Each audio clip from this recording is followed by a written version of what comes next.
Hello World Internet, and Jason Isaacs, and welcome back to my discussion on feminism. We're going to be pushing on with liberal feminism, but a reminder that if you haven't watched my intro on feminism, you probably should, as that will help all of this make, hopefully, a bit more sense. Once you've done that, we'll come back, we'll talk about liberal feminism and the way in which we're seeking to balance institutions. We're looking to change the way that the state works, the way that society works, the way that the economy works, and if we can do that, then we can end the oppression of women. The changing of minds will essentially follow the changing of the institutions. I think that's one of the critical points that we want to get across in liberal feminism. But a reminder that before we actually get onto that, what we're going to do is we're going to look at it along these lines. We're going to establish what our human nature is. That version of human nature is going to form our shape of the society and indeed the economy. And then the state's role becomes supporting those two models there. So, let's start off with the most important thing, which is human nature. And when we're looking at liberal feminism, the most important thing about liberal feminism is that, we recognize that there are biological differences between men and women, the XX and the XY chromosome, but that doesn't matter. What matters is this sense of moral and political parity or equity. Men and women have equal moral value, they have equal political value, and as a consequence, what we need to have is legally recognized moral and political parity, which is another way of saying equal rights. So the important thing here in terms of human nature is the way in which men and women are fundamentally the same. We're not going to obsess about the differences. We're talking about the equal weight that we should give to them as individuals. You'll remember that we have that sense in which the American Declaration of Independence says we hold these truths to be self-evident, that all men are created equal, that they're endowed by their creator, etc., etc., etc. Now, reading that from our perspective, we tend to infer a more progressive interpretation of that, or to project a more progressive interpretation. And we will read that as being all men are created, that all men and women are created equal, etc., etc., etc. That was not what the founding fathers had in mind. So bear that in mind when we go into this, that the founding fathers, in their great liberal experiment that was the United States, really had no interest whatsoever in pursuing any sort of feminist goal. I'm getting sidetracked. But you can see here where that might happen. The patriarchy imposes limits on women in society. So when the founding fathers drafted their constitution, women didn't have the vote. It really was all men, all white men, who were created equal. And it was only later that they went and they reverse engineered the constitution to give women the vote through Amendment 17. And that is there we can see liberal feminism marching through society. And in the UK, we also know that women's rights came long after men, and I've got a list of those coming up. But you can also think of the theocratic states, where we have very, very different rights for men and women. And obviously in a liberal society, in a liberal feminist society, we would seek to achieve equality in those rights, because as long as women do not have the same rights as men, then they are being oppressed and they cannot be emancipated. I will link off to this in the presentation. It's a very, very good list of the way in which, in the footnotes, it's a very, very good list of the different times in which, or the years in which women's rights were achieved in the UK. But again, you can look at it in the United States with the Constitution. You can contrast it with theocratic states, where we see very, very different rights for men and women. So yeah, for a liberal feminist, the goal is to emancipate women by giving them equal rights in the social sphere.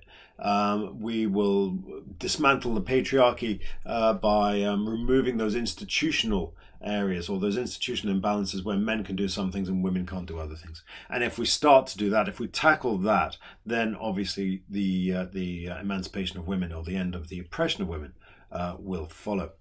And it's a similar situation in the economy, in that the patriarchy imposes limits on women in the economy, and there were all sorts of limits to women's rights in the workplace, just as there were in society. And think about your theocratic states again.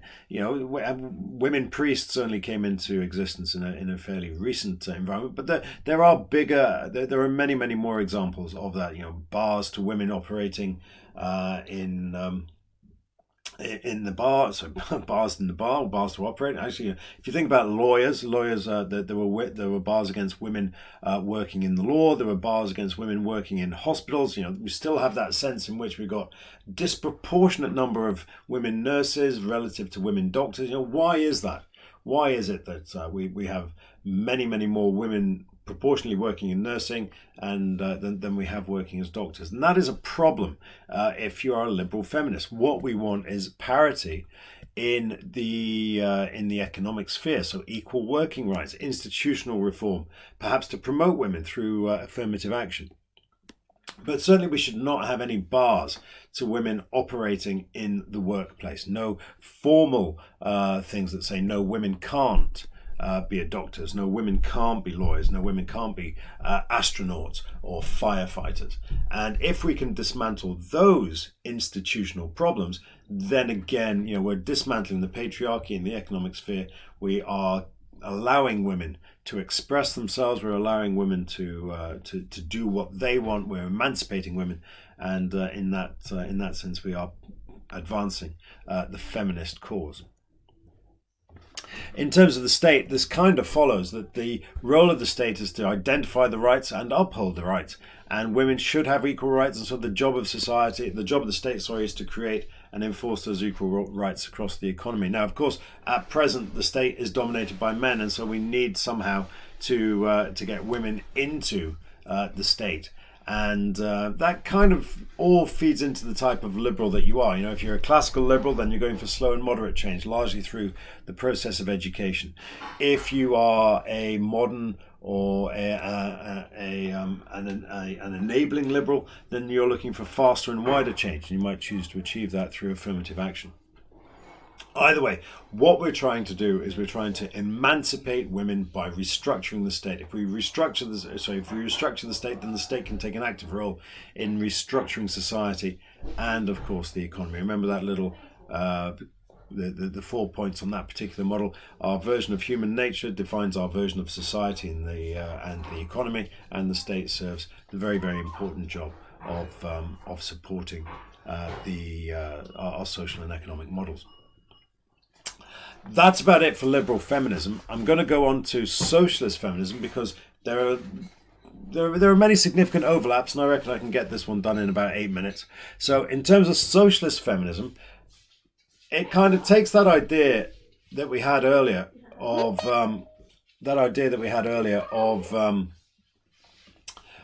equality, equal rights in the social and economic sphere, and drives it that little bit harder. So we say that, you know, let's deal with our analytic model. We know all about that already. And in human nature, it's very much the same as we had with liberals, in that we're looking for parity, we're looking for equal rights, we're looking for equal social worth. The critical thing that we have here with socialism is that for a socialist feminist, we need to look at the way in which social value is a function of economic value. You can't have social reform if you don't have economic reform. We exist in a capitalist society. In a capitalist society, everybody is judged by their economic worth, by their capacity to generate economic value. And as long as women are second-class economic citizens, they will always be second-class social citizens. So when we're looking at socialist feminism, yes, we need to look at society, and we need to go through the idea of equal rights and all of that sort of stuff, much as we did with our liberals.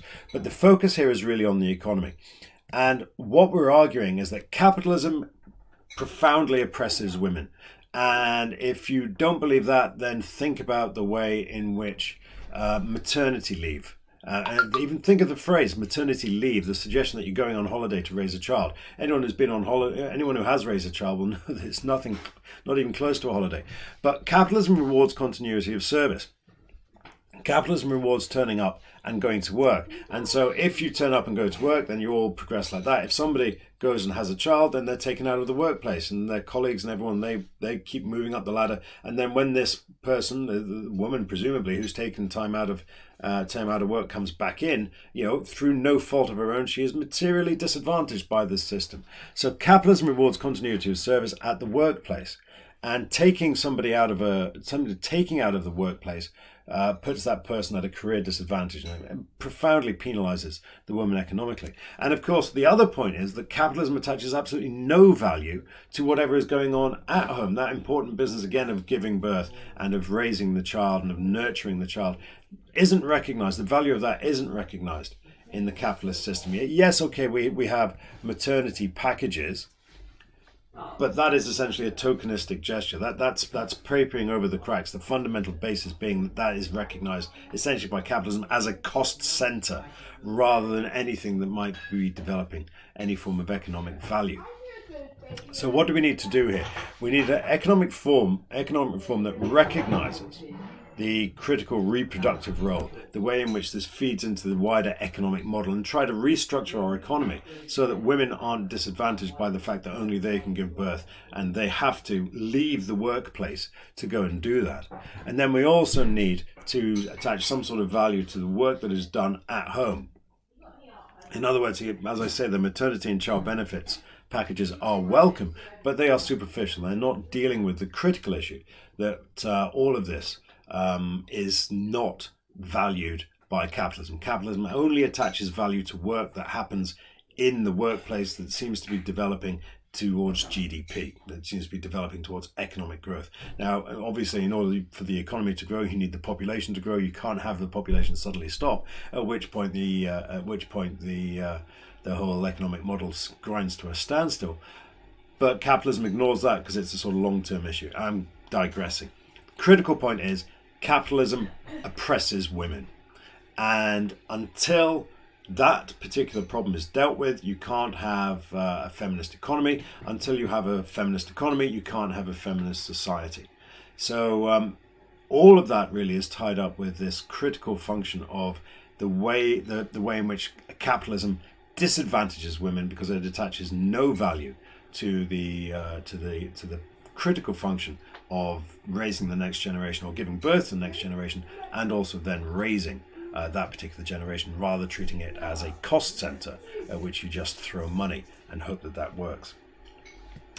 Capitalism and the state, again, this is all folded up with this idea of economic reform. You can't have social reform without economic reform, and the extent to which your state is going to go in and change this depends really upon the sort of socialist feminist you are. And of course, if you're a communist or a revolutionary socialist, then you're going to sort all this out by eradicating private property and doing all of that. Social democrat, democratic socialist, then you're going to try to engineer a more fair outcome through social and economic engineering. And finally, your third way socialist, we're going to do it this way, ensuring competition between the sexes is open and fair. I'm going to leave it at that because the next one up is radical feminism, and there's no way I'm going to cover that in a minute and 30 seconds. So thanks for your attention. Do please let me know your thoughts and comments and all the rest of it in the comments section. I'm sure you will. I look forward to reading those. In the meantime, all the very best, and bye for now.